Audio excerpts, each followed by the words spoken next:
You are listening to A Scary State, and this week we're talking about North Carolina. So, Lauren. Yes, Kenzie. Let's get scary. So what's fun about North Carolina is I was just there. OMG. Yeah, so for people who have been listening from the very beginning, I went on Nora's bachelorette trip. Oh, yes. Yes, she was our previous co-host of A Scary State. But yeah, it was a lot of fun. I won't go super into it, but we did a trolley. It looked like a lot of fun. Oh my God, it was so fun. You're just drinking, driving around this town. It was so fun.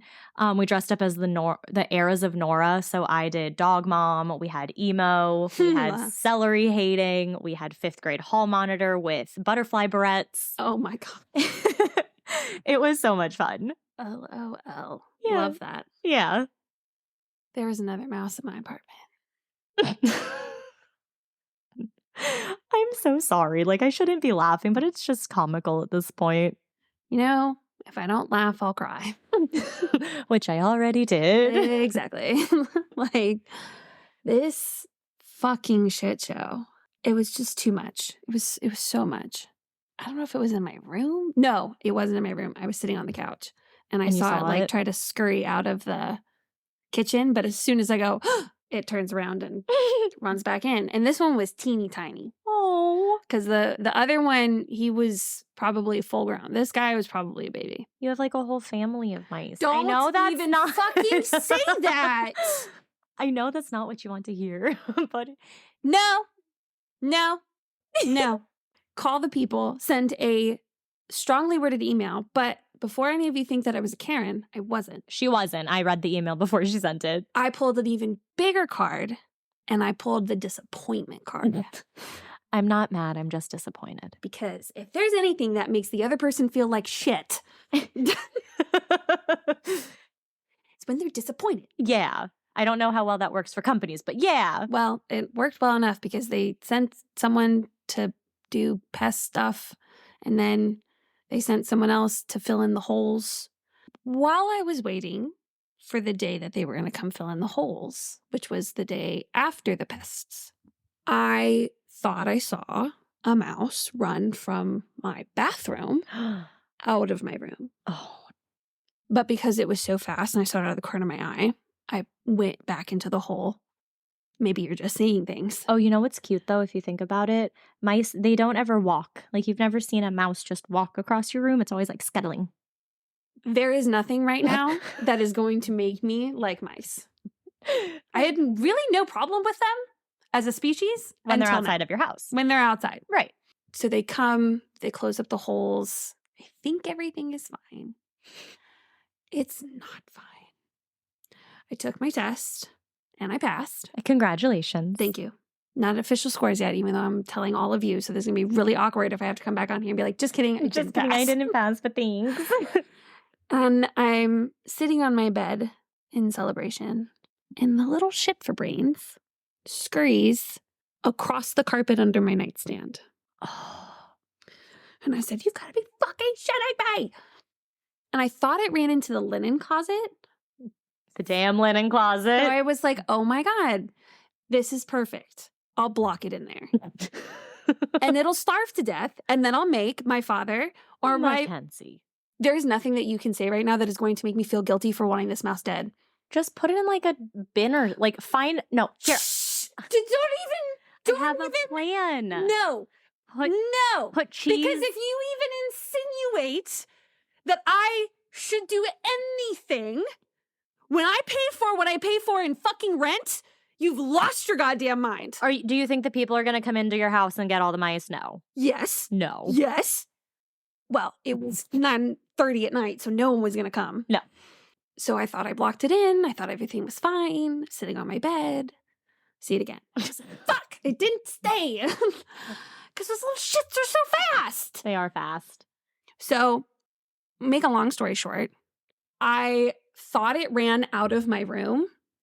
And so I went and I closed my door and tried to shove towels in. Right. So I'm trying to fuck with it. I get my plastic bin and pull it over. And I try to do all these things and I see it again. In the room? In the room. I shit you not. I jumped onto my bed, collapsed. I was like, okay, so now I have to get up and I have to move the boxes so that I can get out. You trapped it inside with you. Uh-huh. And I went to go grab shoes, but as soon as I went to go grab shoes, that little shit like popped out again. Managed to get the door open. I don't know when it ran out, if it ran out. I think it ran out. And so what I did is, because I wasn't really sure, is I blocked the linen closet and then I put the box in front of my open door. Do you have any friends who have a cat you could babysit? Yes, but there's a lot of fear in like knowing or somehow seeing the mouse die. It's one thing to find it dead, but to witness said death also freaks me out. I don't even know where I was, but I thought I saw something like pop its head out, but I don't know because it's so fast and I screamed. And you're probably also seeing things now because you expect it to be there. Oh my God. Every time I look out of the corner of my eye, I will barricade myself in here. I can have the whole rest of the fucking apartment. I don't care. Just get out of my room. I feel like you're good. So then when what I thought was maybe a peep out of the bottom, I was like, oh my God, what if there's two? And then I was just like, we're finally at the rock bottom. And I was like, at this rate, all I'm asking for is just one mouse. Like, please don't let there be two. I will take one live mouse in my room. Just please don't let there be two. I mean, if it makes you feel any better, they are more afraid of you than you are of it. That's what I know my that's mom hard kept to believe, telling me. But so it will stay away from you. Yes, which is what I wanted. I just a couple months ago killed a cockroach with a shoe.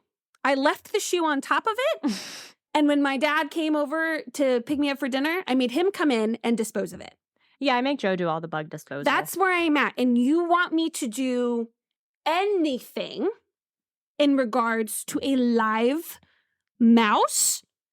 That reminds me of the bug thing. When we were at Nora's bachelorette party, there was a spider in Allie's room. And Allie was like, can someone come kill this? And Addison's like, yeah, I got it. And she like gets toilet paper and she goes to it. She goes, ah! Like the whole time she's killing it.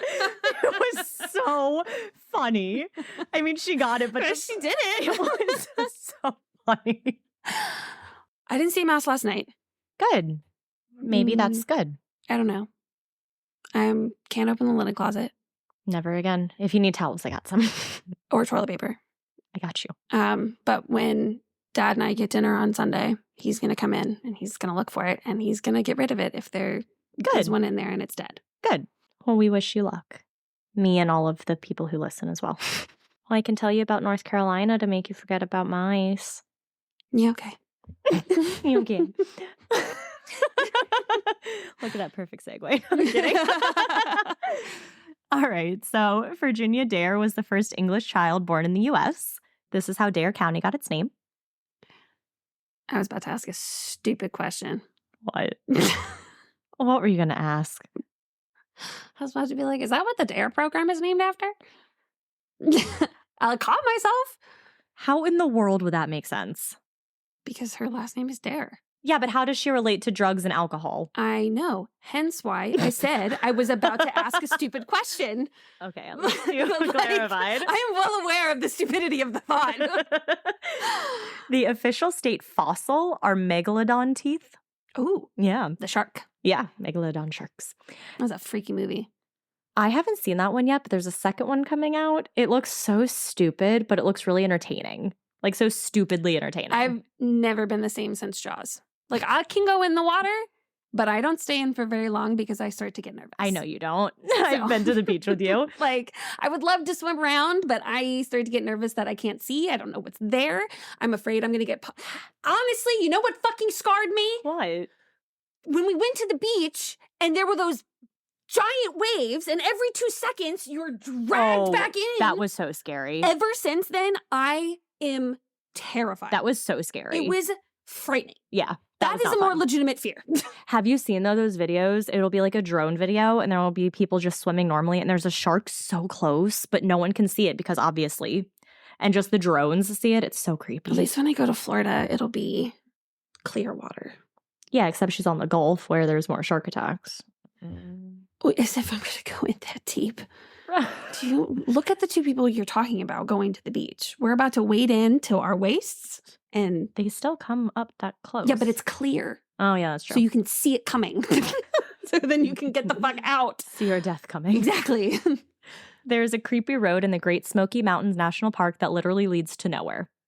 So it was meant to lead to a community that was to be built, but never was.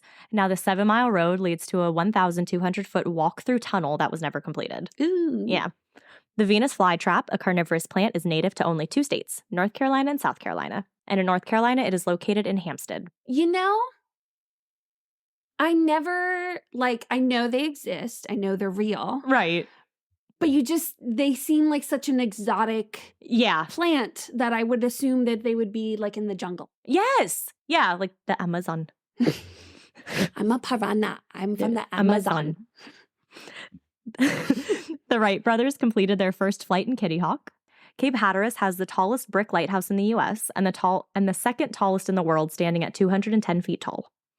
Okay. I was thinking about this the other day. And a memory popped into my brain of a time on a family vacation when we went to a lighthouse. Yeah. And we walked up to the top. Yeah.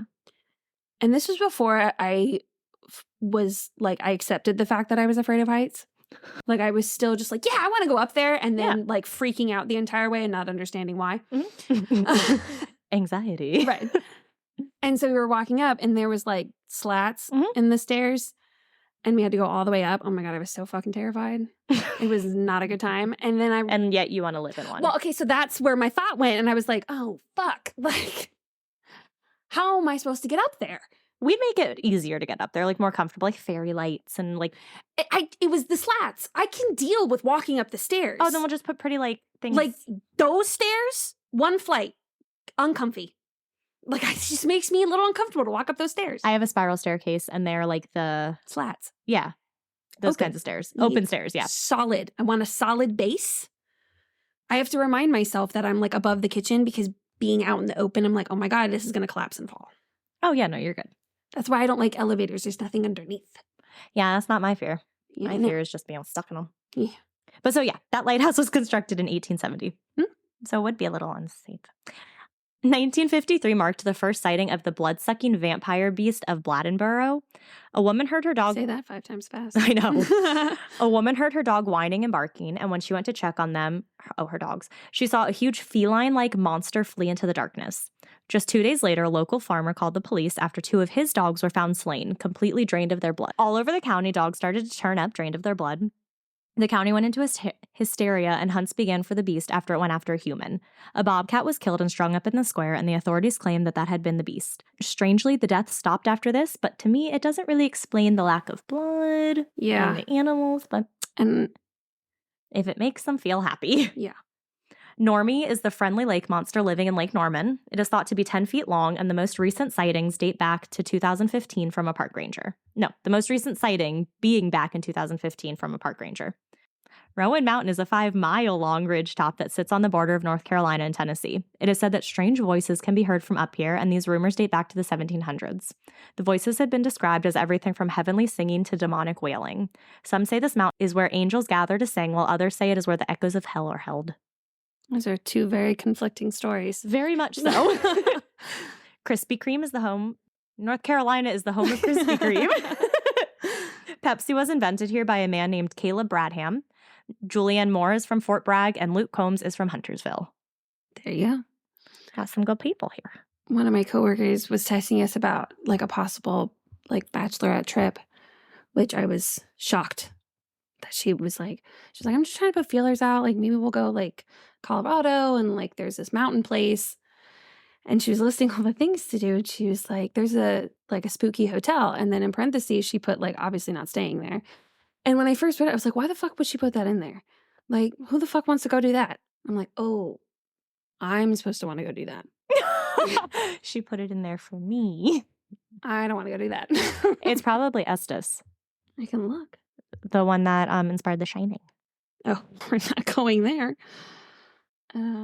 Yes. It is? Yes. Yep. Or I said Estes. I mean, it's the overlook. Yes. Yeah. Yep. And I'm If you don't actually have an interest in going and you just threw that out for my benefit, don't worry. We don't have to go. Thanks, though. We don't have to go. We don't have to go. Don't worry about it. All right. So what do you have? Okay. I didn't know what to put in the spreadsheet. And so at first I wrote family drama. Oh. And then I put bitter blood because that's what the book is called that wrote this. The book that wrote this. The book. You know what I mean. Yeah. Thankfully I do. Yeah. So this story is the epitome of All in the Family. It is truly a classic Southern tale of prominent families and drama that comes with them.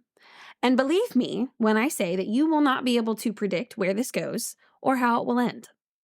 All right, I'm ready. So we travel to Reidsville, North Carolina, where we meet Sharp-Newsome Sharp. She's born in 1947 to Bob and Florence Sharp, and she was raised in Winston-Salem, North Carolina. She was never told no, and as she got older, she had the tendency to manipulate and throw tantrums when she didn't get her way. Oh, no. One report I read said that her mother would have to pour cold water on her when her tantrums would get out of control. Oh, my God. Mm-hmm. What my parents would do when we would throw temper tantrums at a store or something, they would walk away. And then us wanting the attention, we would notice that our parents weren't looking anymore, so we would get up, calm, and walk back over to them. So I just gave my mom a hard time about this the other day because I'm like, with the amount of times that I have been separated from people while in the store because something catches my eye and I am looking and I am reviewing all of the things and no one tells me they're moving on. And so of fucking course I get lost because all of a sudden I look around and everyone's gone. That was the scariest feeling when you were younger. Do you know how many times that happened to me? Now that I'm older, I'm like, I'm just going to walk the aisles until I find them. But when I was younger, oh my God, you thought your parents had left you. You thought you were going to have to stay there forever. But also, why did no one get my attention before they walked off? They just left me. We grew up in different times. They were like, she'll find her way eventually. No, they didn't. They knew I would 100% have a fucking meltdown if I was lost, which is exactly what I did every time. We haven't had a meltdown today. Let's see if we're here. Yeah, right. So she grew up spoiled and rich. Mm-hmm. Good combination. Yeah. A frequent visitor to country clubs and enjoyed the life of being part of a prominent family. Her aunt, also Susie Sharp, was the first woman to be elected as Chief Justice for a state Supreme Court. Wow. Susie went by Susie Q, while her aunt went by Susu to distinguish between the two women. Of course. Susie Q and her aunt were very close. Aunt Susu didn't have any children of her own and thought very fondly of Susie Q, and at one point even planned to leave her all her possessions when she had passed. Damn. In middle school and high school, Susie became fascinated with the royal family in Great Britain.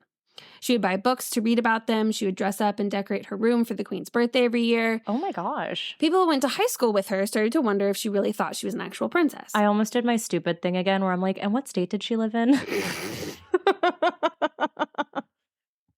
I don't know why. Well, at least we both now said something stupid. Is that anything to do with the DARE program?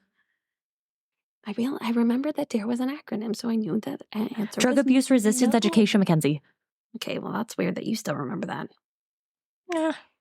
Just not that hard to remember. Drugs. See, that's the other thing. Programs like that didn't work. Well, now.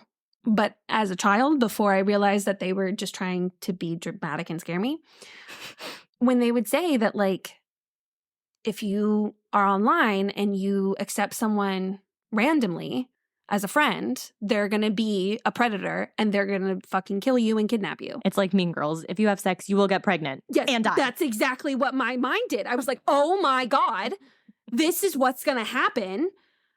You can so when Jessie was friends with all these people, I was like, you're gonna get murdered, which was never a good idea because the odds were stacked against her. She was friends with far too many strangers. Yes, and so her pictures were stolen. People made fake profiles with her pictures. Me and Mackenzie had our pictures thrown in there because we have so many pictures with each other. What was I, Madison? I thought I was Madison. One of us was Madison. Someone was Madison. I don't remember the other names. I don't either. I don't remember Madison. It's like, you always remember one thing, like my brother and I, one of us was born at 6:32 a.m., but neither of us knows which one was born at 6:32 a.m., so we just both claim it. Why don't you just ask your mom? She doesn't remember. She was there. I know she was. She doesn't remember the exact times. Oh, My grandpa does, though. He wrote like a journal for us, and he put like the exact dates. Yeah. My mom knows because every year on my birthday at 10:06, she texts me. AM or PM? AM. Oh, okay. Yeah, I started fussing at 2 a.m., I think, is what she said. Always knew you were going to be a problem child. Actually, quite far the least problematic child. I'm too afraid. I'm too afraid to do anything. I sound like a badass and I sound really fucking confident and I'm like, yeah, fuck the system. But really, I'm like, oh my God, please don't hurt me. I don't want to make anyone mad. Yeah, please don't hate me. So Susie was an honor student all throughout high school. And when she graduated, I don't know if I see the irony. Okay. There was nothing mentioned, but I think my thought process will be your thought process. Is true. Okay. So when she graduated, she planned to attend Queens College in Charlotte to study history. She apparently fell in love with the campus when she traveled there with her aunt, who was receiving an honorary degree. I think she went there because it had the word queen in it. Yeah. Like, immediately that's where my thought went. Yeah, that's where mine was too. It was here that she would meet her future husband, Tom Lynch. Tom was on the basketball team at Wakefield and was 2 years younger than Susie. They started spending all of their time together, and senior year, Tom took Susie to meet his parents. Instantly, there was a problem. Susie and Tom's mother, Dolores, did not get along. Susie hated her. Like, blood boil hate. Uh-oh. Yeah. Tom was hopeful that it would simmer down as time went on. Right. Stupid. They hate each other in the beginning. What the fuck is going to make them love each other now? Right. But he loved Susie, decided to buy her a ring, and they were married in June of like 1960-something. I forget what it's at. How long had they been together at that point? Probably a few years. Oh, okay. Yeah, I don't know if they had been dating for very long, but they were married for a bit. Like, they were married for like 4... We don't have to get ahead to that part yet. Okay, cool. I was just wondering how long they were together before the proposal. Not very long. Okay, yeah, that's what I was wondering. Yeah, not very long. Obviously, the proposal was not met with joy, at least from Tom's family. That's so sad. Yeah, I could never. No. I could never. I mean, I told Joe multiple times, I said, if my family or Jared doesn't like you, it's not going to work. Or Jared. I mean, he was a big part of it because I was like, yeah, you have to impress like my mom and my dad. And I was like, I know, but like, I know. Yeah. He's your family. He is. But he was like his own category for this one. Yeah. Because my brother did not like my ex. No one did. No one did. Not a single fucking person in your life liked none of your ex-boyfriends. I only had 2 serious ones. I know. Oh. They were both assholes. I did 80% of your fighting for you. I did. I know. You did. But yeah, so I told Joe, I was like, if Jared doesn't like you, like, I'm sorry, but. I mean, that's kind of how I am. It's like, if my family doesn't like you or if your family doesn't like me. Right. Like, because that's such an important thing whether to me. or not it's for a legitimate reason, it's like, if I can't get along with your family, like, this is going to be a problem. Because if we get married, I was going to say if we have kids, but that is going to be an impact. And if they don't like me, I'm going to not like them. And I'm not going to want my kids to be around them. Oh, right. Yeah. You know, it's a whole thing. It is. But I guess that didn't matter.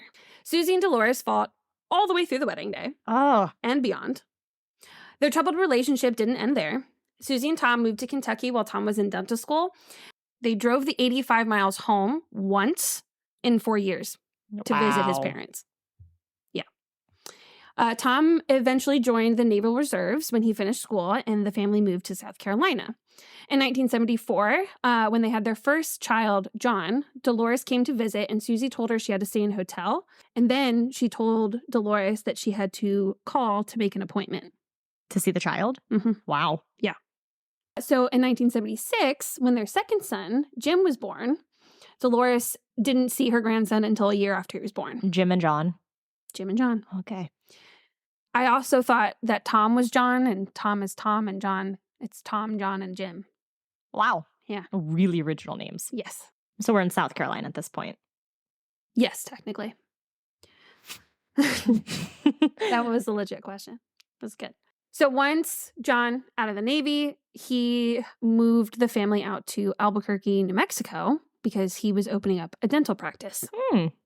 Things in Albuquerque, no bueno. Uh-oh. Tom was working long hours. Obviously, it's a new practice. Right.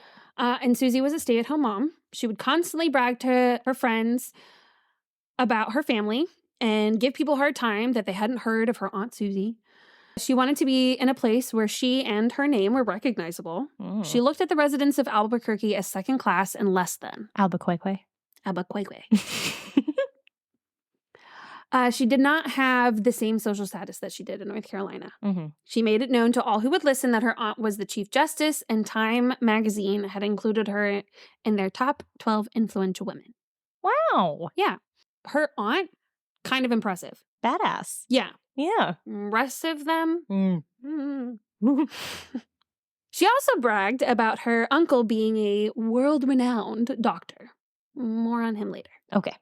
One report said that Susie was abusing her young boys. One report said that Jim was hospitalized for 2 days after an incident. Oh, baby. I only saw that in a couple of places. Oh, I hope it's not true. I'm not sure.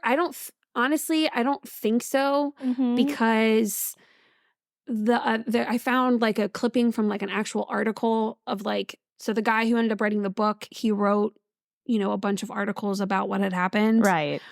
And the one that I saw, it like talks about this time and nowhere in there did it say anything about abusing her sons. Okay. The only place I saw it were like, I think it was a couple blogs. Okay. So I don't know. Well, hopefully not. But yeah, no, she was not happy and she let everybody know. So Susie had had enough of life in New Mexico and she took her boys back east when her grandfather was dying. And she never went back to New Mexico. She separated from Tom in 1979. And Susie was given full custody, and Tom had visitation with the boys and was to pay child support and alimony to Susie. She had some things to pay too, but whatever. Right.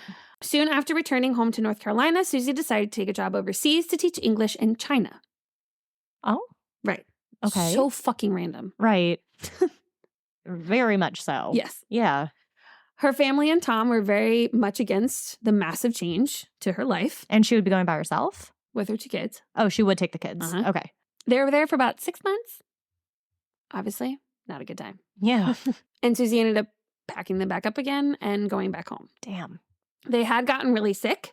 One report said that supposedly Susie had contracted tuberculosis. Oh, God. But I don't know how true that is. I feel like at that time, tuberculosis wasn't like that big of a thing. Well, I mean, it was the 80s, so I'm sure they had a way to treat it. Right. Yeah. Did you ever have to do like the TB test? Every time I started a job, I did it with children. Oh, I hated it. And then they're just like, all right, so it'll take a couple days to see if you have it. You're like, cool. And you have to come back for them to just look at your arm and say yes, no. Right. It's like, I can see if there's a bump there by myself. Thank you. Right. So when she got home, though, her mother sent her to the doctor in the family, her uncle, Dr. Fred Klenner. So uncle's a doctor. Uncle's a doctor. One married to the aunt? I'm going to get there. Okay. Fred Klenner was the husband of Annie Hill Sharp, who was another sister of Susie Sharp. Okay. So you have Florence, who's Susie's mom, Susie the aunt, and then now Annie Hill, who's another sister. Okay. Okay. So Florence is over here with Susie, Fred and Annie are over here with Fred Jr. Oh, okay. Yes. So they had a son, Fred Fritz Klenner Jr. in 1954. I almost said 45. 1954. Although Susie and Fritz were cousins, they were never close growing up. They lived in different towns and had different interests. Fritz's father was a well-known doctor in the area and was loved, supposedly, by his patients. However, most of the medical community thought that his medical practices were very questionable. Good. We love that. He was known for giving his patients high doses of vitamin C, believing it could cure polio and multiple sclerosis. Okay. Yeah. Fred Sr. was pretty hard on Fritz growing up. He expected his son to make good grades in school and become a doctor, just like him. When Fritz couldn't live up to his father's demands, his father withdrew from him and didn't give Fritz the time of day. Oh, that's mean. I thought so too. Despite their strained relationship, Fritz still wanted to win the approval of his father. And Fritz believed in many of the ideologies that his father believed in, and some included the following: Catholicism, ultra-conservative, and apocalyptic. He did not integrate his waiting room. He still had a segregated waiting room in his practice in the 80s. Not bueno. And he hated communists, and he believed that they were a threat to Western civilization. Okay. Yeah. Strong with this one. This is where shit gets fucking weird. Buckle the fuck up. After high school, Fritz went to the University of Mississippi, where he never received a diploma, didn't graduate. When his father demanded to see his diploma, Fritz lied and claimed, quote, his enemies in the German department conspired to keep him from finishing his degree. Oh, God. Fritz lied about straightening out the misunderstanding, graduating, and enrolling into Duke Medical School. He had finally gained his father's approval with all of his lies. Fritz went so far as to rent an apartment near Duke where he would stay during the week and travel home on the weekends. Wow. Yep. Fritz was an equal opportunity liar. He told people that he had been a Green Beret in Vietnam and that he works for the CIA. And when was he born? The 50s? 54. Wasn't Vietnam like early 60s? Mm-hmm. Oh, okay. Yeah, he would have been 10. He definitely wouldn't have been 18 by the time the war started. Right. Yeah, he would have been 14, 15. Because my grandpa served and he left and my mom had already been born and she was born in 64. Yep. Mm-hmm. Mm-hmm. Yeah, no, he wouldn't have been old enough. All right. Mm-hmm. Good. I'm not saying people believe these lies except for his father, but... His father believed these lies? Yeah, he thought that he legit went to Duke Medical School. Well, but the military thing? Oh, that I don't know if he said in front of his family. Oh, okay. Yeah. He lied to everybody. At one point in school, he had told his father that he was doing important blood research, so his father would collect blood from his patients and send it to Fritz at Duke. I know. That sounds illegal. It's fucking creepy. I don't like that at all. Somehow his lies were convincing enough for his father because Fritz joined him at his medical practice treating patients. Fritz would walk around with a medical bag and just hand out pills. Friends, patients, didn't matter. And of course, he gave people the same excessive vitamin C like his father. What the heck? I know. He had also become friends with the owners at a local gun shop where this is where he had told his lies of being a Green Beret. Oh. And apparently he had some heroic tale about saving his father's life. And I mean, I guess you could lie to people who don't know your age about being a Green Beret because they're going to have no idea. There's a lot of people in this story that I think are just fucking stupid. Yeah. We see that every day. Yes. That's why some laws are made. You're like, why is this a law? And you're like, because someone did something to make it a law. Oh, just wait. Oh, God. Just wait. So it was in his father's practice that he and Susie had rekindled their friendship. Soon the two cousins started spending a lot of their time together. Oh, Fritz would often stay the night at Susie's apartment.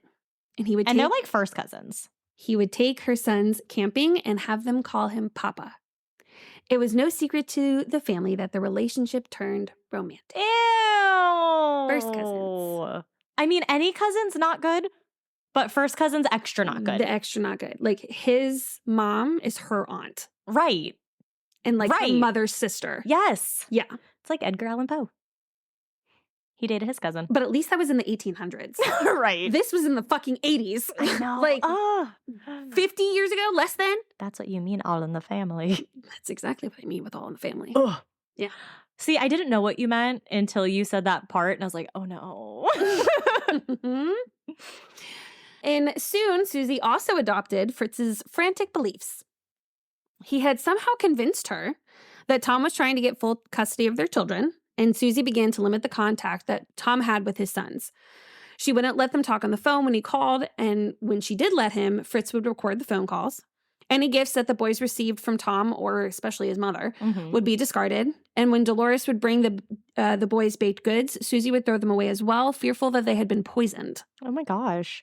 Should I tell you a story about Grandma? It's very funny. On Valentine's Day, she has this odd neighbor who lives a couple houses down. On Valentine's Day, this lady comes up to Grandma wearing like a night robe and like slippers and stuff and is like, oh, happy Valentine's Day. Like, would you like these 2 chocolate covered strawberries?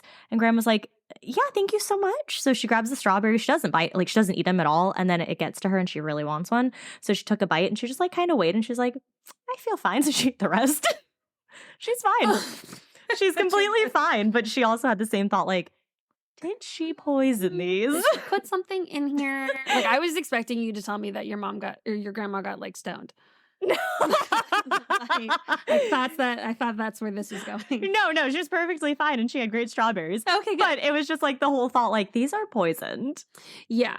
Well, Susie's clearly very delusional because she truly believed they were poisoned. Right. Grandma, I could understand the hesitancy. Yeah, Like, exactly. There's a possibility. It might be. The few times that the boys did visit their dad, they would arrive thin, withdrawn, and fearful. Oh. Tom knew he needed to take action to get full custody of his sons. Meanwhile, Fred Sr. died in May of 1984 in a hospital in Eden, not Reedville, because of some grudge he had held against the hospital. I don't know what it was. It didn't say. Oh, man. Fritz told the large crowd in the waiting room that he was unsuccessful in saving his father's life. Yeah. As the custody battle carried on, Susie grew more and more worried about losing her sons. In July of 1984, Jim and John were visiting their father, and they were all going to take a trip to see Tom's mother in a couple of days. That was until Tom received news that his mother and sister had been murdered with a high-powered weapon. Kentucky police had told Tom that it was a professional hit, and they searched for clues but were unsuccessful. Oh, my God. So Tom received a sympathy card from his ex-mother-in-law, Florence, Susie's mom. Right. The two of them began writing to each other frequently. Tom wrote to her saying, quote, "I believe that in order for children of divorce to come out of the experience as well as possible, it is vital for them to have a strong relationship with their father as well as their mother." Oh. We like Tom. Okay, good. Tom's a good guy. Okay. Tom's a victim here. Oh, okay. Majorly so. Oh. Yeah. Well, already. Yeah. Now it's going to get worse. Got weird, now it's worse. And Florence wrote back to him, quote, "Yes, we agree it is very important that the boys have a strong and good relationship with their father. We hope you and Susie can have good communication so the boys will not play one parent against the other." Okay. And I'm like, okay, good. So there were people in their lives that were like, this is not how you do this. Right. Okay. So Tom began corresponding with Florence and Bob. That's her dad. Florence's husband, Susie's dad. Yes. So like Florence's his ex-in-laws, essentially. Yes. Yeah. Mm-hmm. And I guess it took me a little bit to just connect all the dots. The grandparents of his children. Right. Yeah. Yes. But they began corresponding regularly. They would send him pictures of the boys and even agreed to testify on Tom's behalf at the custody hearing. Wow. Which is also like, if you're seeing your fucking daughter fucking her cousin, I could see why you would want to go to court and be like, nah, girl. Right. You need to get your shit together. Uh-huh. And like, from what all the reports said, like, for a good while, like, she was the type of person to have her shit together. Yeah. Like, until she started fucking her cousin. Until she started fucking her cousin. Don't fuck your cousin. Don't fucking fuck your cousin. Don't fucking fuck your cousin. Don't fucking fuck your cousin. I swear at this point, it had to have been illegal. Wise words from a scary state. Don't fucking fuck your cousin. You can quote us on that. So, of course, Susie, not happy. And she told people that Tom had mob ties and that his mother and sister were killed gangland style. And she knew all of this because Fritz was in the CIA. Oh, right. Of course. How could I forget? Right. The only other person that Fritz could convince that he was in the CIA was a young and gullible 21-year-old, which is far too old to be this fucking gullible. But I feel like, too, if you're in the CIA, I kind of feel like you wouldn't tell people you're in the CIA. Yeah, that was my first thought, I feel like that's kind of... Like I said, no one in this story seemed smart except for Tom and the parents. Because we always read stories about people who are like, oh, I was in the CIA. They never were. We never read stories about people who were actually in the CIA because they don't tell people. There's a reason they're spies. Right. Like, I feel like it kind of defeats the purpose. If you tell everybody you're a spy. Right. Like, what? Not a very good spy if you're doing that. No. But anyway, this guy believed him. He also idolized him, so. This 21-year-old. Okay. Ian Perkins was also from a prominent family. I guess maybe when you have money, you just don't think you need to pay attention to anything. And it's like, if you just stopped and thought for 2 seconds. But they've never had to do that. I know. Right. Like, that's what I mean, is that I'm like, anyway. He had known Fritz all his life, and he also shared some of the ideologies that Fritz did, hating communists, loving guns. Wait, he knew Fritz his whole life? Yep. Oh. I guess rich people all know each other. Oh, okay. And he wanted a career in the government, although after this, I don't think he's going to get one. And he thought he could, of course, learn a lot from his friend in the CIA. And get his little connection to the CIA. So Fritz had decided that he needed Perkins' help with a covert mission. Oh, of course. To kill foreign drug traffickers. Oh, no. Fritz told Perkins it was a tryout And Fritz would evaluate his performance and see if he's worthy of other missions. Oh, my God. Perkins said yes. So Fritz said to pick him up on the weekend of May 17th to the 19th in 1985. And at 11 p.m., Perkins dropped him off at the Old Town neighborhood of Winston-Salem. And after midnight, they met up again. After Fritz had killed 3 people. Bob and Florence Newsome and Bob's mother, Hattie. Killed Susie's parents. Yeah. Yeah. So police began to obviously suspect him. And they went to go question Perkins, but he said that they were in the mountains for the weekend in Virginia. So, they weren't even in town. Right. They needed their alibi. Right. Mm-hmm.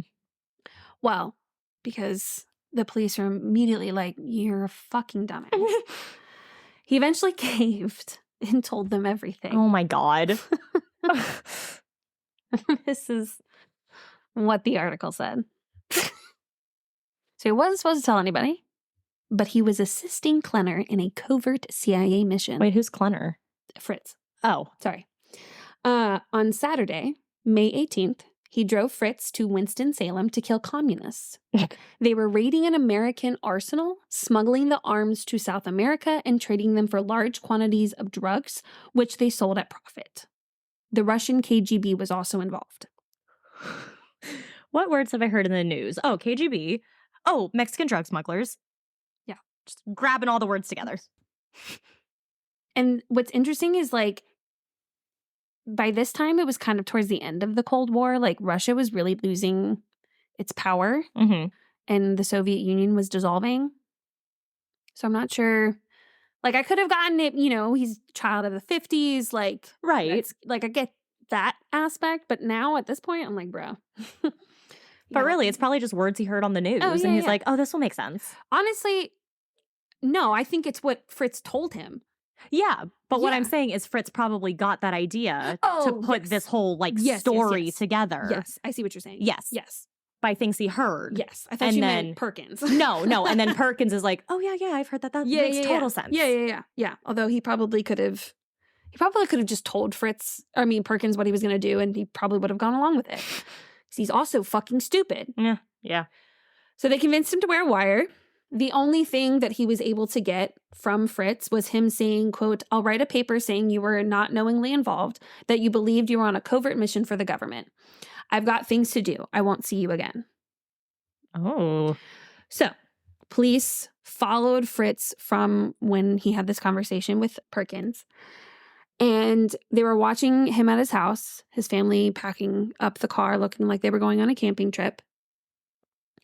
As they left and police went to go try to pull him over, he skirted around them and fled.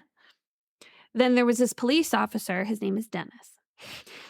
He so one of the things this article said was part of the issue was that there were different agencies involved trying to do one thing. And was one the CIA? No, it wasn't. It was the State Investigation Bureau. Okay. And then the local police, and then Kentucky too. Oh, okay. Well, yeah. Okay, yeah. Yeah. Mm-hmm. And so because they could I don't remember exactly what it said, but someone couldn't make the arrest, so they had to wait for a police officer from that town, state, whatever, meet them there. Mm-hmm. And so once they got there, one cop car tried to pull in front of him to block him, and he just went whoop around. So then this Dennis guy was like, oh, okay. He was already on his way. He was going to be the police officer that's there. And he sees him, and so he puts his lights on.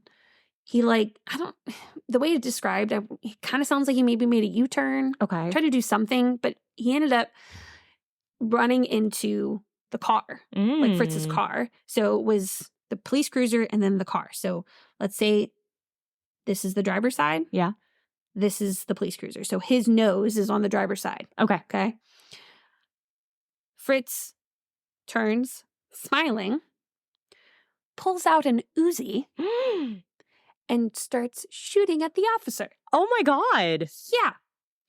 Thankfully, the article was so funny. It's Dennis's wife always makes him wear a bulletproof vest, and that's what saved him. And I'm like, oh, I'm sorry. She had to make you wear that? Right. Like, what? Because he's a man. Yeah. So he's like, I don't need this. And lucky for him, it not only hit him in the vest, but it also hit his belt buckle. So he was okay. Oh my God. It like fucked up the area that it hit his chest. Oh, absolutely. Absolutely. But he lived. See, that's like the thing that's wild. Like with the Night Stalker, Richard Ramirez, he shot one of his victims. She was holding her keys and she went to block herself from like the bullet because that's what you instinctively do. Right. The bullet hit the key and bounced off. God, and so she lived because it hit the key. Did she go and buy a lottery ticket? She should have. But maybe after that trauma, that's not the first thing you think of. But go on. Anyway, so Fritz, like people obviously, the police officers start firing back. Fritz shooting at them, somehow drives, and they're on like a low speed chase. He eventually turns off onto like some highway, like Route 150 or something like that. And he's still like occasionally firing back at police. And at one point he stops and he's firing at them. They're firing back. And then all of a sudden the car explodes. Oh. Like big explosion. Damn. Huge. Susie blown to bits because the bomb was under her seat. The boys, her sons, who were in the car, it was later found out that they had taken like a bunch of cyanide and then were shot in the head. Oh my God. I don't know if they were already dead from the cyanide. Probably. Hopefully. Before they were shot and then blown up. Oh my God. But they think that Susie was the one who made it go boom. Yeah. Damn. Yeah. So they're all dead. So now Tom has lost his mother, his sister, his in-laws, or his ex-in-laws anyway, but still people he obviously cared about, and his children. And his wife. Ex-wife. Yeah. He was already with someone by the time, but yeah. Wow. Yeah. So this is what investigators found. So in the car was the one Uzi with a shell jammed in the chamber, one pistol with a shell in the chamber, 2 semi-automatic pistols, 2 shotguns, 1 assault rifle, a bandolier strap for holding ammunition. Oh, yeah. Okay. As long as you know what that means. I do know exactly what that means. Okay. Knives, handcuffs, smoke grenades, brass knuckles, choke wires, and martial arts weapons. At their apartment, 1 M6 combination rifle shotgun. Don't know what that means. Sounds pretty intense. 1 assault rifle, 1 .25 caliber automatic pistol, various shotguns and pistols, knives, mace, and martial arts weapons, gas mask, bulletproof vests, gun holsters, a box of gold and silver jewelry, pearls, $1,219 in cash, and gold Krugerrands? I don't know what that is. I don't know. And bars of silver. And then at his mother's house, Fritz's mother. Yeah. 6 shotguns, 1 machine gun, 7 pistols, 5 semi-automatic rifles, 1.5 cases of dynamite, because the other half was under the fucking car. Right. Plus black caps and 28 pounds of black powder, 25 smoke and tear gas grenades, and 2 live remote controlled mines. Oh my God. Yep. So that was all in there. Right. So that is bitter blood. Jeez. Well, that ended in an explosion. No, that's wild. I told you you would not. No. You couldn't predict this if you tried. No, I didn't know where any of this was going. I was just along for the ride. Yep. So this is a book as well? Yeah, so the guy who wrote the articles about it turned it into a book. Wow. Yeah. So all in all, 9 people from this family died. See, like when you're first telling it, I'm thinking like, oh, sunny North Carolina, beautiful greens, college campus. Oh, amazing. And then we just... I know. I did that on purpose. Sounds sunny and happy. And then all of a sudden, she's fucking her cousin. Don't fucking fuck your cousin. And then don't do any of this other stuff. Yeah, all that. Don't do that either. Damn. Yeah.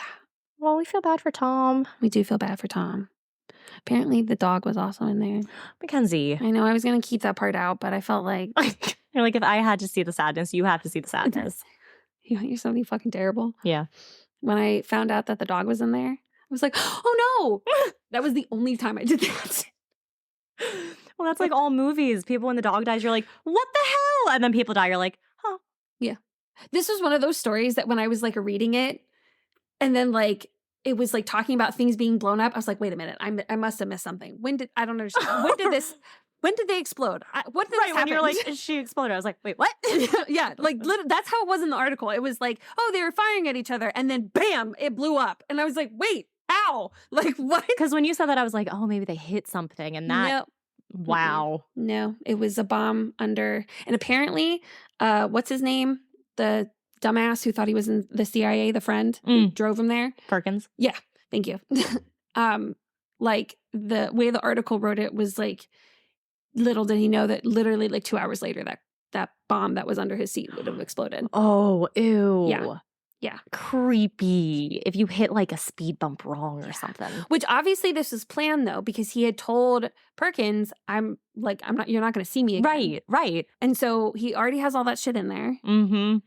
And you got to wonder, like, at what point did they give the boys the cyanide, like, did that all happen within this? Like, I think it was only 15 minutes, like the car chase. Oh, wow. Yeah. I mean, it could have been something they did a while ago and just kind of. Yeah. So there you go. Wow. The theory is that Fritz and maybe Susie, or maybe Susie had Fritz do it, killed Dolores and the sister. Parents. Yes. Because she wanted to make it look like Tom had ties to the mob so that he couldn't get custody of the kids. Right. Yeah. Right. And probably because she also hated his mom. Yeah. So, yeah, when she started sliding down that slippery slope, she fucking... Wow. Yeah. Well, nicely done. Thank you.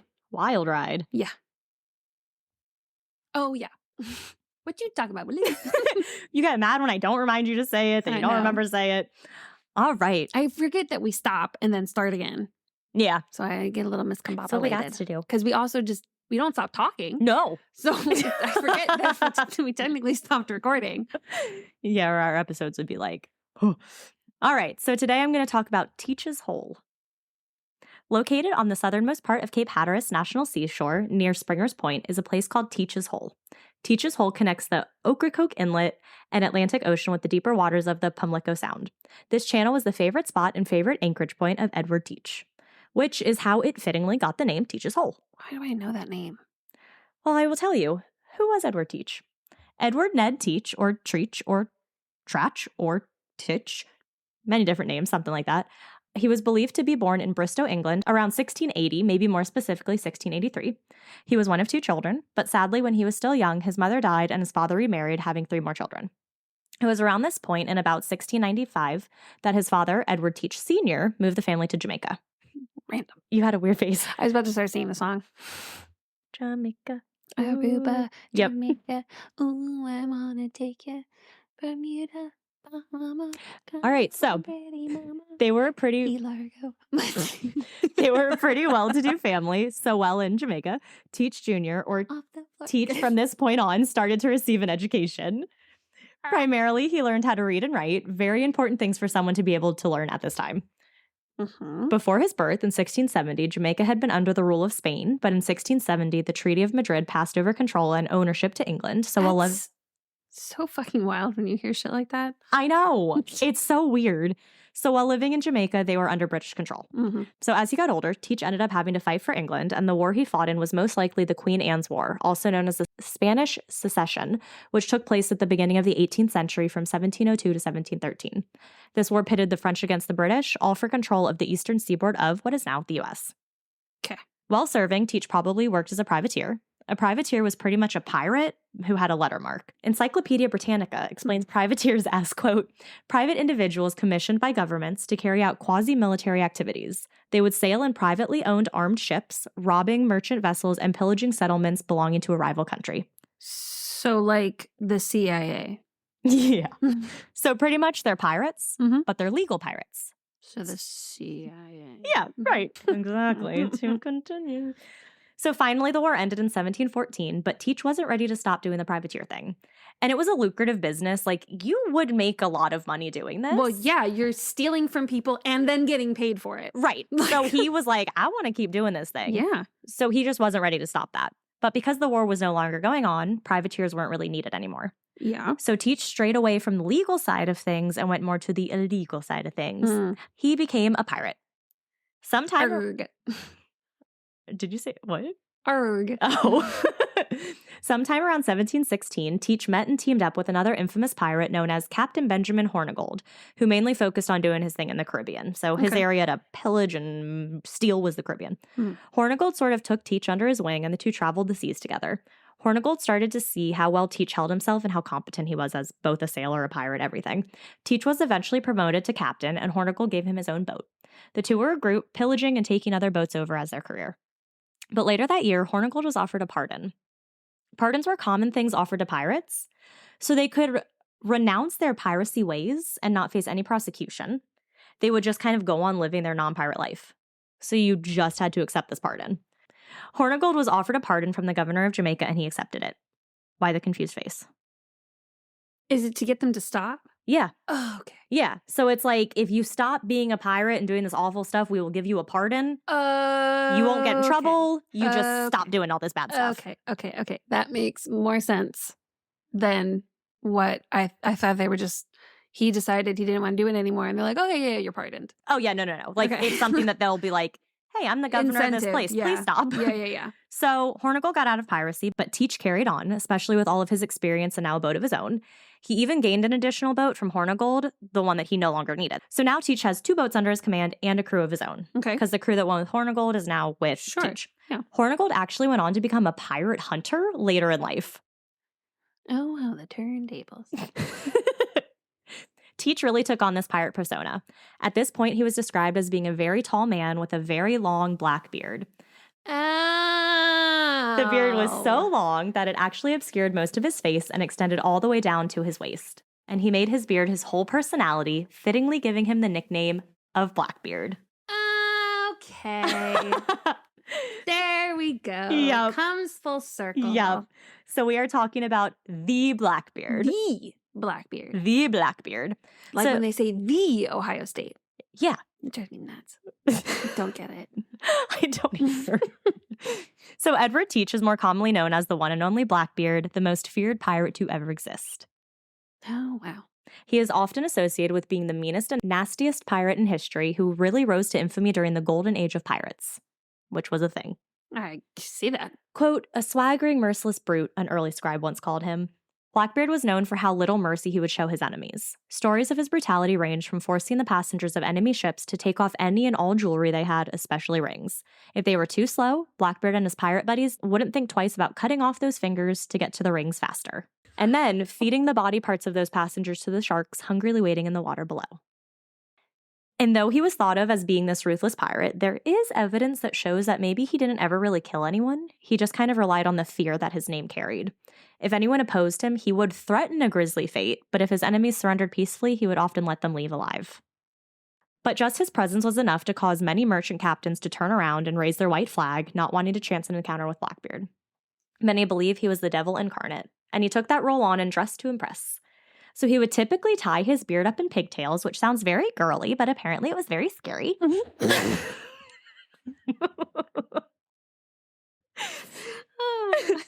And he would secure them with, I read some places said black ribbons, some said colorful ribbons. But Can you imagine it was like pink and gold. But it gave a very unsettling look to him. A sea captain wrote in 1724 that his beard was, quote, like a frightful meteor covered his wild face and frightened America more than any comet that has appeared there in a long time. When did a comet come? I don't know. He's just saying that this guy's more scary than a comet. He wore a bandolier. Oh, yes. Yeah, you said that. I was like, I do know what that is. Okay. So he wore one over his shoulder. So I explained it here for the people who may not have understood. Thank you.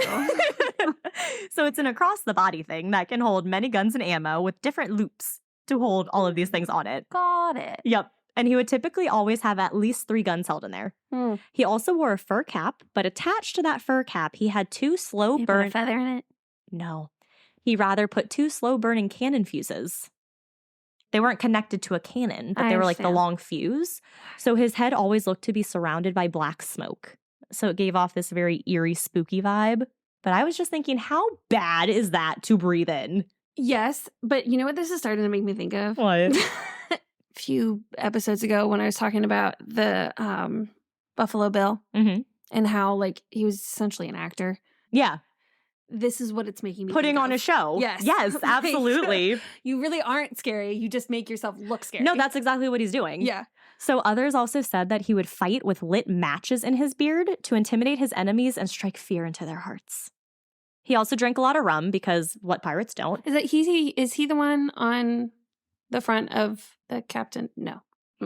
Never mind. Were you going to ask if Blackbeard was the one on the front of the Captain Morgan bottles?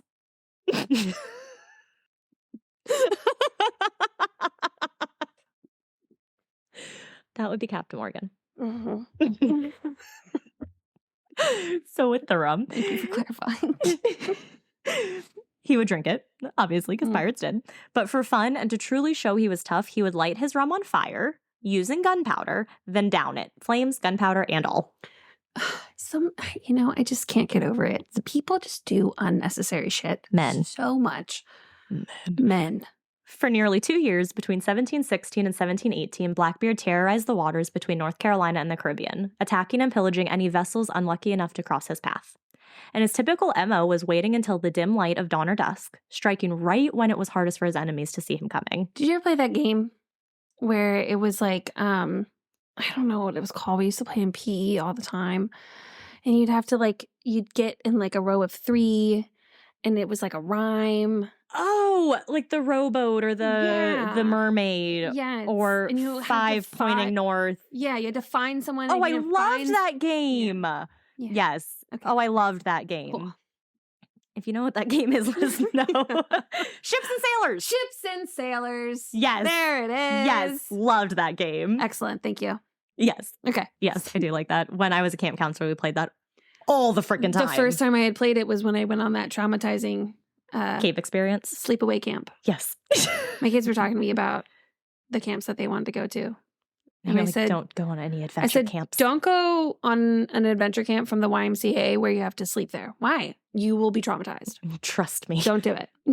So his other MO was he would also try to fool those who he planned to attack. He would sail under a flag of the country that the other ship was friendly with, only to switch flags at the last moment, flying his pirate flag instead. You sneaky little bastard. And then this is when the other boat knew they were in trouble. And his flag depicted, quote, a skeleton stabbing a heart with a spear while toasting the devil with the other hand.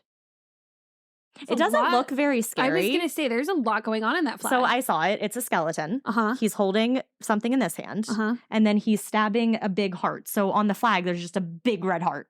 So it doesn't look too scary. But I guess if you see like a ship coming at you with that, you'd be kind of freaked out. Yeah. If we remember, we'll post it. So I learned a lot of fun facts about pirates and pirate ships. Nice. So let's start with the fun facts. Okay. Despite there being some pretty famous women pirates, it was considered bad luck to have a woman on board the ship. That I do know. Yeah.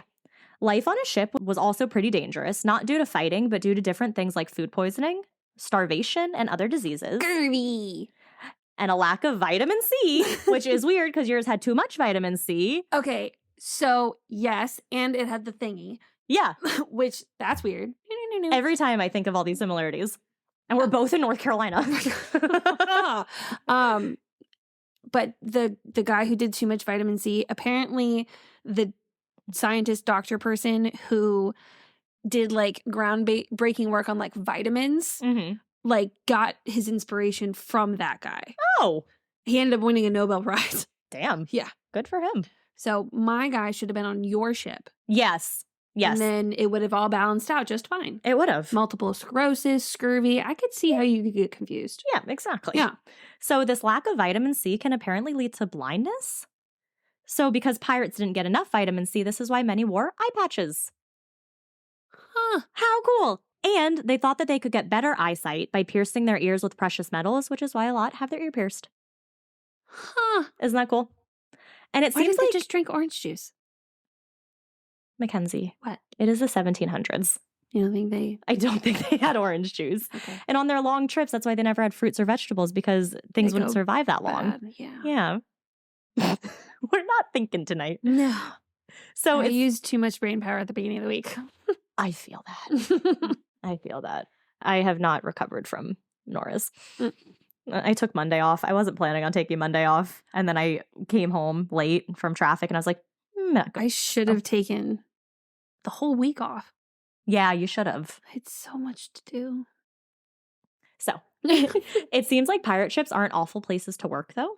So, unlike the British Royal Navy, pirates, for the most part, chose to be on the ships. I mean, I figured. And they decided that they wanted to be on the ships, out on the water, like it was their choice. If you were in the Navy, you just kind of got put there. Mm-hmm. They were also overall... No one likes being told what to do. Right.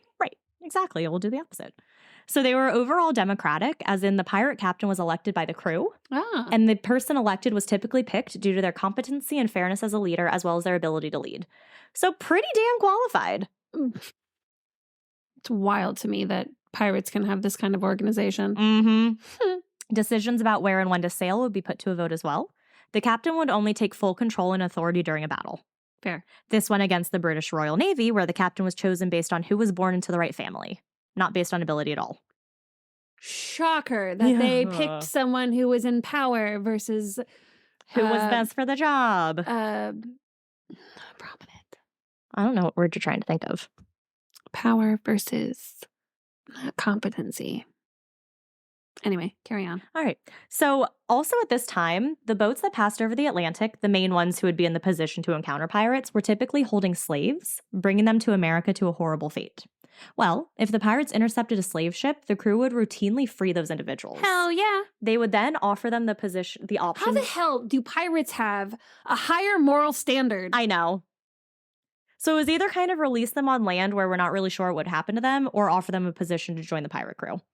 So it was often an offer many of the enslaved humans would accept. Yeah. Records actually show that as many as 1/2 of any given pirate's crew was made up of freed Africans. Wow. Blackbeard's second in command was actually one of these men, who was known as Black Caesar. But I also did read that Blackbeard, while yes, he would take the slaves from these slaveholding ships, which seems great, notable and all, but sometimes he would bring them to whatever land was nearby and then sell them off. Oh. Or bring them to places where slavery was still like a very big thing. It was always a big thing then, but like even more of a big thing. Yeah. So some good, like when he would free some, but mostly bad. Okay. So he's not that great. Not that great, but like pirates in general aren't that awful, it seems. True. But it's not like he went there to kidnap them, to bring them to wherever. Right. So, it just happens to be the ship coming by. Right. So there's actually a story of this, which took place in November of 1717. Blackbeard had seized the French slave ship La Concorde. The ship had recently picked up 455 slaves as cargo in Guinea and were heading towards the Caribbean. Like, it's just, they're disgusting. people. It's disgusting. It's awful. Like, it's, I know we're obviously still dealing with a lot of issues even now, today, but thinking of like the way that people even now still view other humans. I know. I'm like, how? Like, how can you not see that they're humans? Right. Like, that they're you? And like, humanity has always, in general, have had, like, you look at any ancient civilization, there are slaves. Yes. Like, literally, there are slaves. But usually it's like prisoners or people who are poor. It's still just so awful. No, I agree. But no one was kidnapping them. Right. And taking them from their homes. It was at least it probably wasn't great, but at least it was in the civilization and society. It wasn't, I'm going to go to this country and take these people that just because they look different than I do, right, means that they're less than me. Not human. Like, literally, not even just different, not even just not superior, but not human. Yeah. Wild. It's just, and like 455. It's just awful. The amount of like, when I watch different TV shows and things like that, the amount of, if it's a famous celebrity or something like that, like Black people who can't trace their lineage because a lot of their ancestors were taken. Right. And they were not documented. Right. And so they can only go back so far to see where their family line is. If there happens to be documentation, then they can maybe make those connections. But because most of it wasn't their names weren't documented, where they were from. Or not their real names. Right. Yeah. It's really hard for them to trace their family heritage. Yeah, I had to read some stuff for this, and it was like kind of really sad. Yeah. But so this wasn't an easy journey. 16 of the 75 crew members died, and scurvy started tearing through the ship. They were getting weak and didn't have much fight in them when Blackbeard showed up. Their crew had no chance against him, and he and his crew quickly overtook the ship. After taking control, he dropped the enslaved people off in Bequia, which is a small island within the Windward Islands. As for the crew, some were dropped off on that island as well, but others were kept to remain on the ship, but with Blackbeard's crew instead. He kept a pilot, 3 surgeons, 2 carpenters, 2 sailors, and a cook. All people who could make his already strong crew even stronger and even better. Mm-hmm. Now, Blackbeard had his new ship, and in exchange gave the French crew his old and smaller boat. The French were unhappy with this new vessel. No shit. And they named it Mauvaise Rencontre, or Bad Encounter. Blackbeard renamed the ship from La Concorde to Queen Anne's Revenge. Nice. So more on that boat later. Why does that name also sound familiar? Because there was a Queen Anne's War that he fought in. Why he named it Queen Anne's Revenge. Because he was mad at the British. Ooh, okay. Yeah. Got it. And also there's like Queen Mary's and stuff like that. Oh my god, a queen in mine too! Huh. Queens and princesses. Oh my god. Wow. So Blackbeard liked to anchorage or drop anchor at a place called The Point, today known as Teach's Hole. Do you think that's how Anchorage, Alaska is? See, I read that right before I started these notes, and I was like, because I was looking at how to pronounce the word, I was like, Anchorage, Alaska? And then I was thinking, oh my god, it's probably a boating town. Yeah. It's the same thought. Okay, cool. So he originally decided to settle in Ocracoke area because he found that an outpost had been strategically placed here near North Carolina's major shipping lanes. A prime pirate property because all vessels that were going or coming to North Carolina had to pass through this inlet, a gap in the string of islands now known as the Outer Banks. Oh. And so essentially going through there, they would now have to pass through Blackbeard. A rumor says that he actually named Ocracoke. The Washington Post says, quote, local folklore has it that Blackbeard went so far as to give Ocracoke its name. The story, alas, tells how Blackbeard, impatient at dawn in the battle it would bring, once cried out impatiently, "Oh, Crocock!" Ocracoke. What? I don't know. Oh, Crocock. It was too good to not include. But in June of 1718, Blackbeard got an offer. The colonial governor, Charles Eden, offered Blackbeard a pardon. If he swore his allegiance to the crown, he would be granted a pardon to retire from being a pirate without any repercussions. Blackbeard finally took this offer. But I think he was like still sailing. So I didn't write this part in fully, but it makes kind of more sense. So he was kind of going back to private privateering for now Governor Eden. So he would still like take the enemy ships and kind of take all of their stuff, but it was benefiting the economy because he would bring that back to the town. Okay. So it's like helping their economy and it's helping them. Yeah. So he Governor Eden wanted Blackbeard on the side, you know, not to like be going against them, but to be working with them. So that's why he gave the pardon. So you can still kind of do your pirate thing. You're just doing it for us now. Right. You know. Right. But either way, Blackbeard is now on a ship that is named the Adventure, doing the legal pirate thing. Around November 21st, very close to someone's birthday, 1718, Blackbeard anchored at his favorite spot, Teach's Hole. And this is where he threw a massive pirate party. There was drinking, dancing, large bonfires, women, just a huge extravaganza going on. It actually became known as the largest pirate jamboree in history and lasted for a few days. Nice. But because they had been here for a few days, rumors started to circulate that Blackbeard was planning on building a pirate fortress in the inlet. Oh. And Alexander Spotswood, the governor of Virginia at the time, didn't like Blackbeard, didn't believe that his pirating days were over, and didn't like how he was defending North Carolina's coast, because he was like kind of trying to take the coast too. He wanted Blackbeard gone and gone for good. So Spotswood turned to the British Royal Navy, specifically Lieutenant Robert Maynard. Maynard was lieutenant, like I said, and he was in charge of 2 ships, the HMS Ranger and the HMS Jane. Maynard and his 2 ships set off to Teach's Point, knowing that's where Blackbeard was. They had been partying for a few days and had no sign of leaving. They were like drunk every morning, you know. So it wasn't a beach vacation. A beach vacation, exactly. So it wasn't hard for them to know that Blackbeard would be there. The British ships neared. That was weird. The British ships neared, and that is when Blackbeard and his crew caught sight of them. They were somehow really close to each other or something because some words were supposedly exchanged between the two. Maynard yelled out to Blackbeard that he and his crew intended to board their ship by force, to which Blackbeard shot back by saying, "Damnation seize my soul if I give you quarter or take any from you." Maynard then said, "I expect no quarter from you, nor shall I give any." I don't know how they were this close. What's a quarter? I don't know. Okay. I don't know. So that's what they said. But Blackbeard wasn't taking any chances, and his ship fired, I believe, a cannon at the HMS Jane. It was a devastating blow, killing 7 men of the British Royal Navy. Damn, Daniel. Including Midshipman Hyde, the captain of the Jane. Maynard's second and third in charge were also either seriously injured or killed. In addition to the 7 deaths, 10 other men were badly wounded. Maynard continued on, though, and using the HMS Ranger was able to blast the rigging of the Adventure, Blackbeard's ship, forcing it ashore. With this momentary distraction, Maynard forced all of his men below deck. He knew that Blackbeard would try to get onto a ship, as pirates do, and as he said he would. The smoke cleared, and Blackbeard saw that Maynard's ship was pretty much empty. He assumed that most men had been killed or injured, so this was the perfect time to get on board and take control. Oh, no. So Blackbeard and 10 men from his crew climbed aboard the Ranger. Oh, no. But what he didn't know was that Maynard and his crew were okay. Trojan horse. Right. So they were okay for the most part and were awaiting Blackbeard's appearance. They revealed themselves, and a bloody battle ensued among the ship's men. So remember Black Caesar, Blackbeard's second in command? He was one of the first of many to die in the battle. Oh, no. So it was a bloody and terrible fight, both sides slashing, shooting, and straight up fighting with each other. It was truly a fight to the death. And like all great action movies, while all other crew members were off fighting in a big group, Maynard and Blackbeard were battling it out one-on-one. Of course. Both had already suffered a great deal of wounds, but the end was coming. Blackbeard and Maynard both pulled out their pistols, pointed at the other, and shot. Blackbeard's shot missed Maynard's important body parts, but did hit his knuckles. Like the knuckles just, ooh. But Maynard's was a better shot and hit Blackbeard's square on. And unbeknownst to Blackbeard, one of Maynard's crew members came up to provide a fatal blow. Sneaking up behind Blackbeard, this crew member was able to slash his neck. Oh. This fatal cut, plus the gunshot, was too much for Blackbeard, and he keeled over on the deck of the boat. Rumor is that he was loading his pistol for one final shot as he collapsed, dying on the deck of the Ranger from loss of blood and severe injuries. Damn. Blackbeard died from 5 gunshots and no less than 20 stab wounds.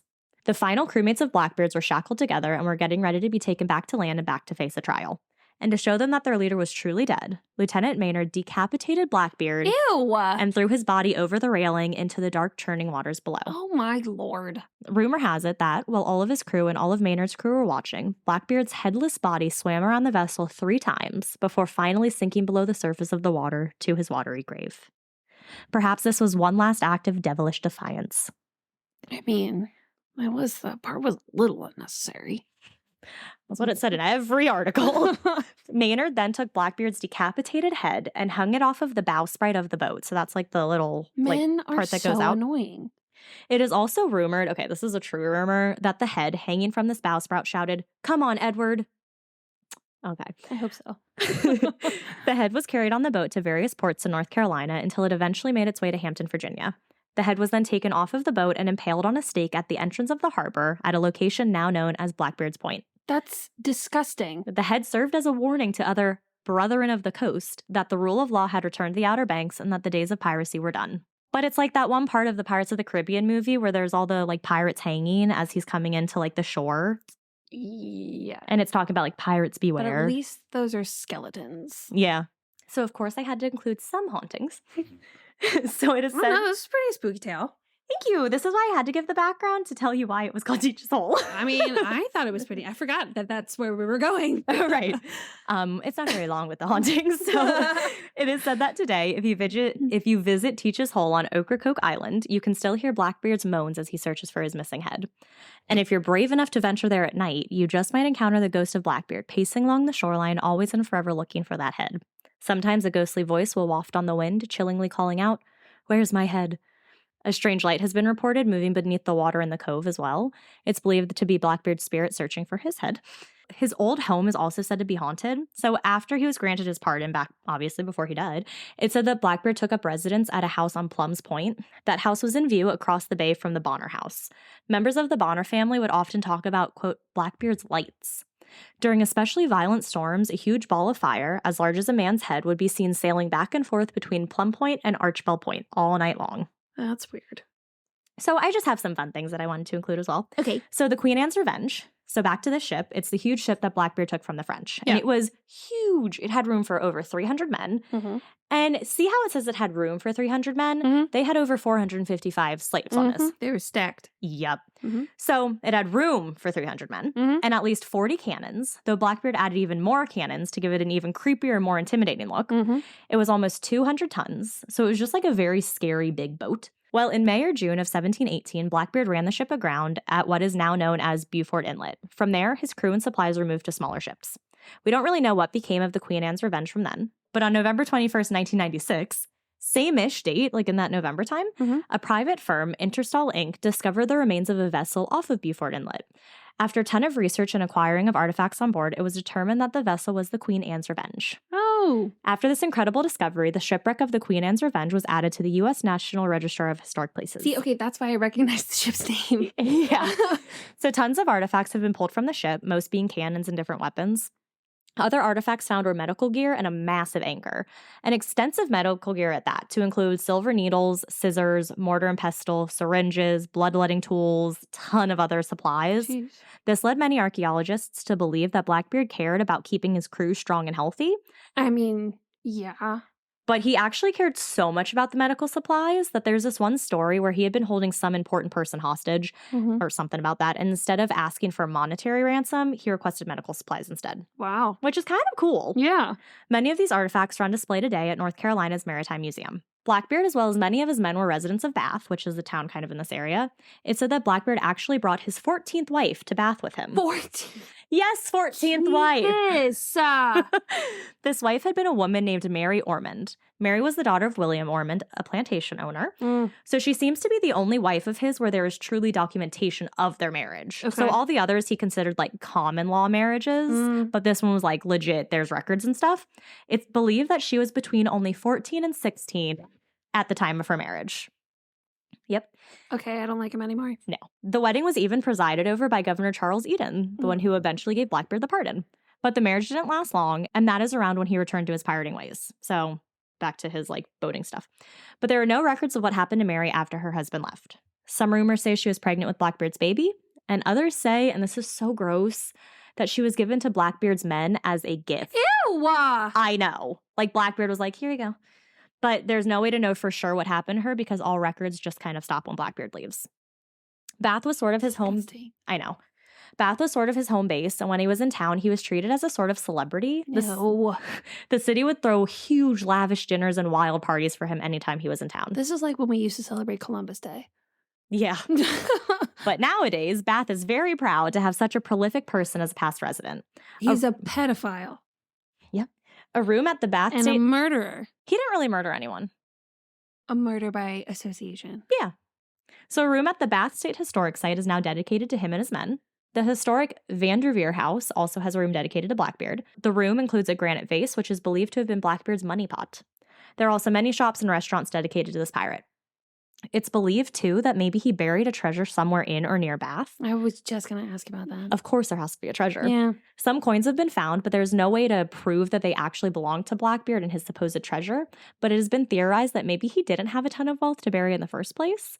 But as always, there are rumors. The rumor says that on the night of his demise, he was asked if his new bride was aware of where his treasures were buried. Blackbeard replied with, quote, "Nobody knows but meself and the devil, and may the longest liver take all." Ew. So Ocracoke Island holds a Blackbeard festival. Of course they do. The most recent one I saw was in October of 2018, but I'm hoping it's back up and running because it actually does sound kind of fun. Mm-hmm. It's known as Blackbeard's Pirate Jamboree and is a 2-day festival that is celebrated in the last weekend of October. It's usually nicknamed Pirate Halloween.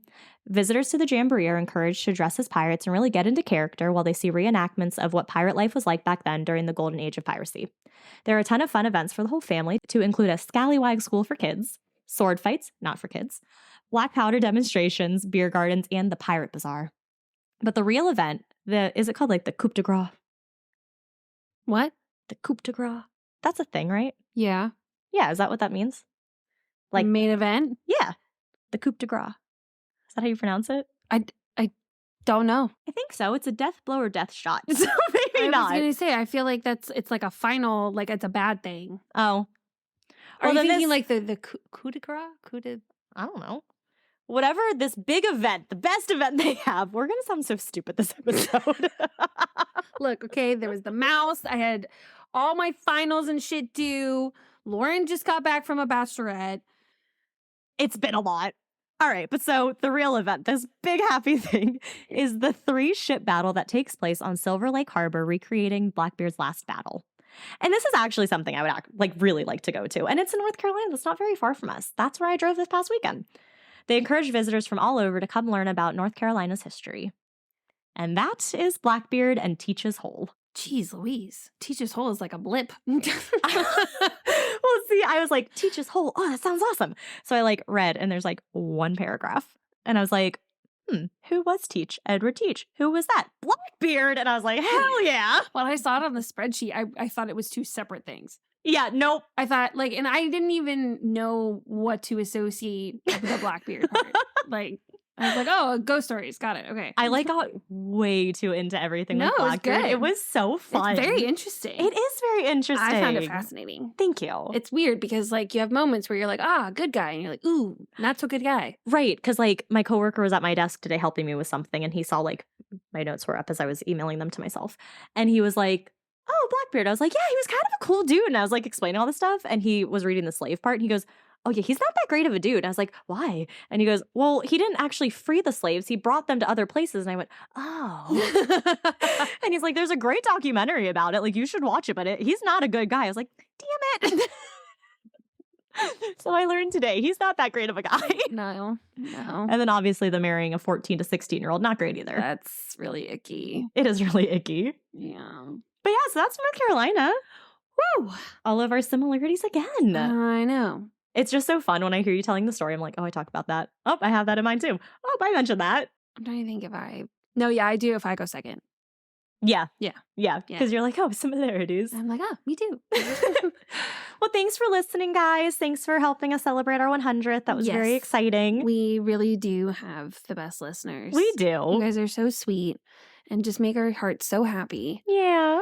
One guy commented saying that he was like, oh, so happy for you guys. You guys deserve it the most. And I'm like, yeah. He's the one who we've done our promos with. Yes. The Private Dicks, they're a great podcast. Yes. Go check them out.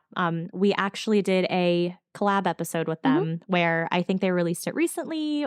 Yes, they did release the episode recently. So it was a lot of fun. Very cool. Very interesting. Yeah, it was really fun. But want to hear us sound ridiculous. Yeah. But yeah, so go listen to them because he's really great. He commented on us. Thank you to all of you for commenting, for just being so supportive. It's very, very great. Yes. As always, go like us on all the things. All the things. And send us emails. Yes, at please. ascarystatepodcast@gmail.com. Yes. So stay scary. Stay safe.